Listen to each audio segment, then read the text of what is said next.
Subscribe कीजिए हमारे channel वरदान क्लासेस को ताकि हमारी वीडियोस की लेटेस्ट अपडेट आपको मिलती रहे सबसे पहले। So do not forget to subscribe my channel. दोस्तों स्वागत है आपके इस बहुत ही खास वीडियो में जिसमें हम आज आपको पढ़ाएंगे चैप्टर नंबर 4 यानी कि क्वाड्रेटिक इक्वेशंस। ठीक है, तो वीडियो के लास्ट तक बने रहें क्योंकि इस वीडियो में मैं आपको इस चैप्टर के सारे कॉन्सेप्ट्स बहुत ही आसानी से आपको बताऊंगा, इतनी आसानी से कि दोबारा आप इस चैप्टर को कभी भूल नहीं पाएंगे। ठीक है, आप लोगों को बहुत से टीचर्स ने बताया होगा, लेकिन मैं आपको इस वीडियो में कुछ ऐसी ऐसी ट्रिक्स बताऊंगा कि आप ये चैप्टर कभी भी अपने दिमाग से निकाल ही नहीं पाएंगे। ठीक है, आप लोग मेरी ये बात जरूर याद करेंगे एक दिन। ठीक, तो चलिए स्टार्ट करते हैं। हमारा चैप्टर है चैप्टर नंबर 4।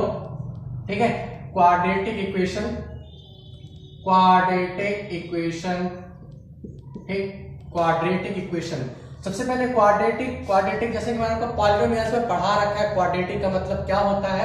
क्वाड्रेटिक का मतलब होता है किसी भी पॉलिनोमियल की पावर अगर हाईएस्ट पावर 2 है तो वो क्वाड्रेटिक पॉलिनोमियल कहलाएगा आपका। ठीक है, और इक्वेशन आप लोग जानते ही इक्वेशन क्या होता है। ठीक है, तो चलिए हम स्टार्ट करते हैं अपने इस चैप्टर को, क्वाड्रेटिक इक्वेशंस। तो हमारी ये एक क्वाड्रेटिक इक्वेशन की सिंपलेस्ट फॉर्म है। ठीक है, ये क्वाड्रेटिक इक्वेशन की सिंपलेस्ट फॉर्म है जहां पे a की वैल्यू 0 नहीं होनी चाहिए। बस सीधी सी बात है। अब आप लोग ये सोचते होंगे, आप लोगों को सबने बताया होगा कि a की वैल्यू 0 नहीं होनी चाहिए, लेकिन ये किसी ने बताया होगा क्यों नहीं होनी चाहिए। ठीक है, तो मैं आपको बता दूं तो a की वैल्यू 0 क्यों नहीं होनी चाहिए। अगर हम a की जगह पे 0 रख देंगे तो ये भी 0 हो जाएगा क्योंकि everything which is multiplied by zeros answer is also will 0। ठीक है, तो इसीलिए हम इसको 0 नहीं कर सकते। a की वैल्यू हमारी 0 नहीं होनी चाहिए, बाकी कुछ भी हो, नेगेटिव पॉजिटिव हमें उससे मतलब नहीं, बस 0 नहीं होना चाहिए। ठीक है, दूसरी चीज तो a की वैल्यू 0 नहीं होनी चाहिए, ये हमारे क्वाड्रेटिक इक्वेशन की एक सिंपलेस्ट फॉर्म थी।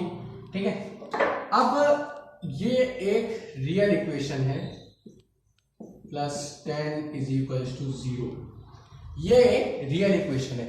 ठीक है, बहुत ही ध्यान से देखिएगा। अब आप लोग ये सोचिए, अगर मैंने इसको =0 लिखा है, ठीक है, तो क्यों लिखा है?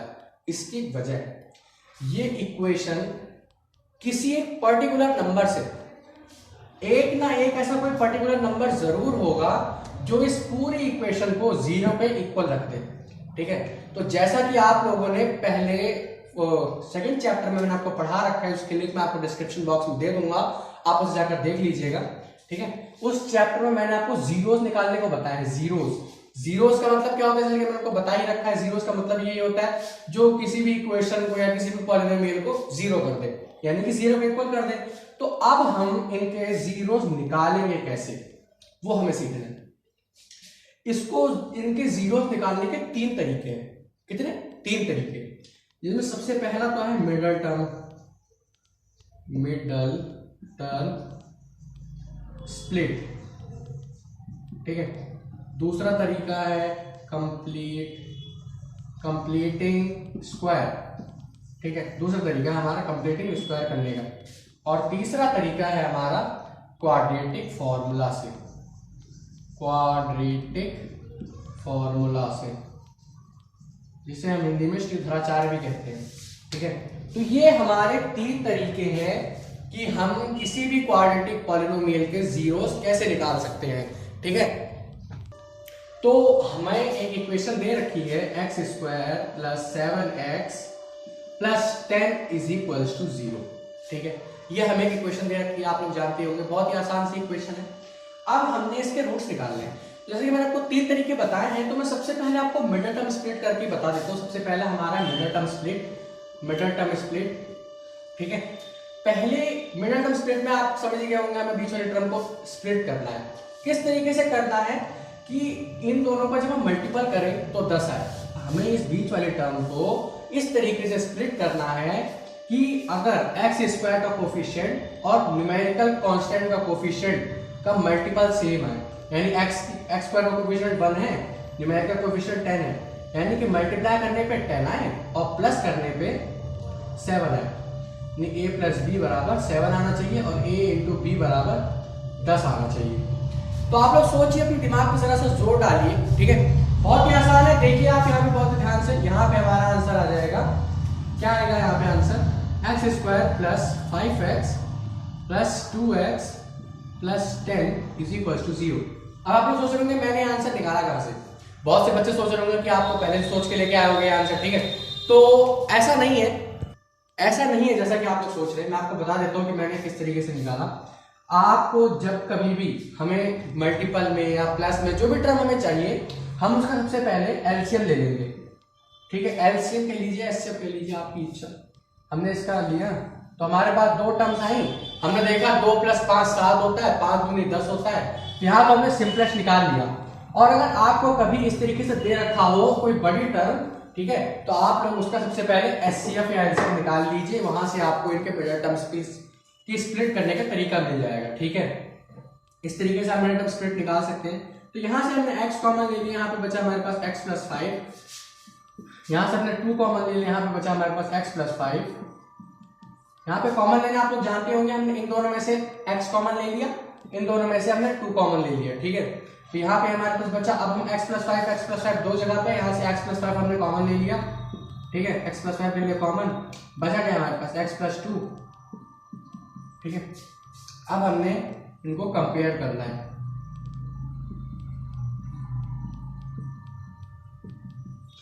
x = 5 हो गया माइनस का, यहां से x = -2 हो गया।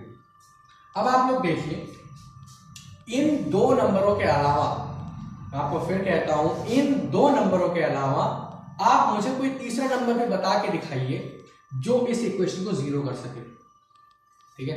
तो अब हमने यहाँ पे निकाल लिया है, इसे नोट कर लीजिए। तो जैसा कि आप लोग जानते ही हैं, कंप्लीटिंग स्क्वायर जो मेथड है आपका, ठीक है, कंप्लीटिंग स्क्वायर मेथड आपके सिलेबस से हटा दिया गया है। मुझे पता नहीं था, मैंने अभी जब बुक्स में देखा एनसीईआरटी की, तब मुझे ऐसा पता चला, ठीक है। कंप्लीटिंग स्क्वायर का मेथड हटा दिया। वैसे भी आप लोगों को काफी लेंथी लगता था वो मेथड, बहुत ही इजी मेथड है, ठीक है। आप अगर चाहें तो मैं उसकी वीडियो भी आपको बना के दे दूंगा। तीसरा तरीका, लास्ट तरीका हम लोग देख लेते हैं, तो प्लीज जरा ध्यान से देखिएगा, बहुत ही जरूरी चीज है। तो आप ध्यान से देखिए, x² + 7x + 10, जैसे कि मैंने आपको बताया था, इसको अब हम फॉर्मूले से निकालेंगे। कौन सा फॉर्मूला? क्वाड्रेटिक इक्वेशन का फॉर्मूला, ठीक है। जहां पे d = जो होता है वो होता है b² - 4ac, और फिर यहाँ पे होता है प्लस माइनस, नहीं ये -b होता है सिर्फ, ठीक है। ये होता है -b plus minus √ b² - 4ac upon 2a, ठीक है। ये हमारा होता है फॉर्मूला, ठीक है। इस फॉर्मूले को पहले नोट कर लीजिए आप लोग, हो गया। चलिए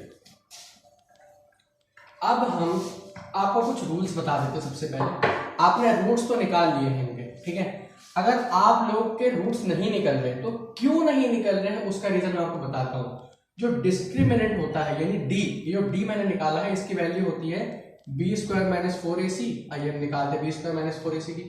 b यहाँ पे हमें 7 दे रखा है, 7 का स्क्वायर कर दिया हमने, 4 × a1 दे रखा है, c 10 दे रखा है, 49 - 40 9 आ गया यहाँ से d। आप लोग देखिए यहाँ पे d पॉजिटिव आ रहा है, प्लस का 9 आ रहा है पॉजिटिव, ठीक है। यहाँ पे हमने d निकाला। मैं आपको बताता हूं, ठीक है, अगर 0 से बड़ी है, इसकी जो वैल्यू है वो बड़ी है 0 से, यानी कि डिस्क्रिमिनेंट की वैल्यू अगर 0 से बड़ी है तो रूट्स हमारे होंगे real, roots are real and unequal, यानी कि पॉजिटिव कह लीजिए आप। यहां इसकी जगह पे पॉजिटिव भी होगा, क्योंकि 0 से बड़ी वैल्यू सारी पॉजिटिव ही आएंगी, क्योंकि 0 से छोटा माइनस और -2 तो 0 से छोटी होंगी वो सारी वैल्यूज। पॉजिटिव जितनी भी वैल्यूज होंगी सारी 0 से बड़ी होगी, ठीक। यही मेरे कहने का मतलब क्या है, तो 0 मान लीजिए या पॉजिटिव मान लीजिए, वो आपकी इच्छा, ठीक है। तो ये हमारा सबसे पहला पॉइंट है। दूसरा पॉइंट क्या है हमारा?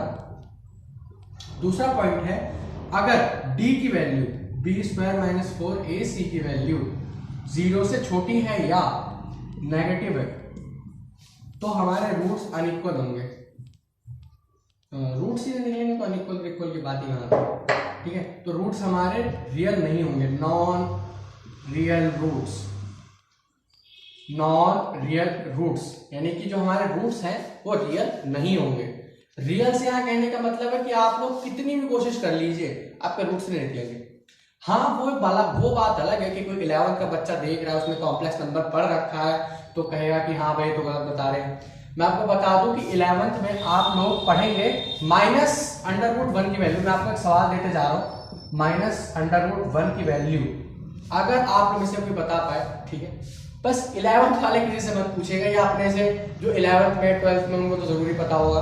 अगर आप लोग पता कर सके तो ठीक है, √-1 की वैल्यू, ठीक है, जरूर बताइएगा कमेंट बॉक्स में लिख के, ठीक है। तो इसके जरिए ही हम 11th में माइनस, यानी कि जब d की वैल्यू 0 से छोटी है तो भी हम उसके रूट्स निकाल सकते हैं। लेकिन ये बात 11th में, तो 11th में रहने देते हैं। तो जैसे कि मैंने आपको बताया कि अगर 0 से छोटी है तो अनइक्वल रूट्स होंगे, ठीक है, अनइक्वल रूट्स हुए। और तीसरा और लास्ट पॉइंट, अगर d की वैल्यू बराबर है 0 के, यानी कि ना पॉजिटिव ही है और ना नेगेटिव ही है, ठीक है, 0 के बिल्कुल इक्वल है, ठीक है, 0 के इक्वल है तो हमारे रूट्स तो रियल होंगे ही, roots are real but equal roots होंगे। जो रूट्स है, जो मान लीजिए जो वैल्यूज आएंगे, जैसे मैंने आपको 5 निकाल के दिया था और -2, ये दोनों की दोनों वैल्यूज सेम होंगी, या तो दोनों के दोनों +5 होंगे, या दोनों के दोनों -5 होंगे, दोनों के दोनों -2 होंगे, दोनों के दोनों +2 होंगी। यानी कहने का सही मतलब ये है कि दोनों के दोनों वैल्यूज सेम होंगी। अब मैं आपको उसी फॉर्मूले से d निकाल के बताता हूँ, x² + 7x + 10। यहाँ से हमने d की वैल्यू आपने पहले देखा 9 निकाल दी थी मैंने, ठीक है। फॉर्मूले में पुट करते हैं, -b यानी कि 7 ± जैसा कि आप लोग देख ही सकते हैं d की वैल्यू b² - 4ac होती है, तो मैं d की वैल्यू यहाँ पर डायरेक्ट लिख देता हूँ, b² - 4ac। तो हमने उसकी वैल्यू निकाली थी 9, ठीक है, 2a 2 × 1, ठीक है, बहुत ही आसान है। यहाँ से देखिए -7, ये प्लस माइनस दो साइन दे रखे, तो एक बार प्लस करेंगे एक बार माइनस, तो -7 प्लस √9 की वैल्यू 3 हो गई अपॉन 2, -7 और -3/2, ठीक है, -4/2 आ गया यहाँ से, -10/2 आ गया यहाँ से, इससे कैंसिल हो गया तो यहाँ से -2 आ गया, इससे कैंसिल हो गया तो यहाँ से -5 आ गया। देखिए यहाँ पे आपके भी रूट्स -2 और -5 ही आ रहे, ठीक है, बहुत ही आसान सा सवाल था। तो ये था आपका इस क्वाड्रेटिक इक्वेशन का कुछ बेसिक कॉन्सेप्ट्स, ठीक है, बेसिक कॉन्सेप्ट जितने मैं बता सकता था मैंने आपको सारे बेसिक कॉन्सेप्ट्स बता दिए हैं। अगली वीडियो में मैं आपके लिए इसी चैप्टर के एकदम बढ़िया सवाल लेके आऊंगा, और बढ़िया सवाल हम सॉल्व करेंगे, ठीक है। तो पढ़ाई करते रहिए, ऑल द वेरी बेस्ट।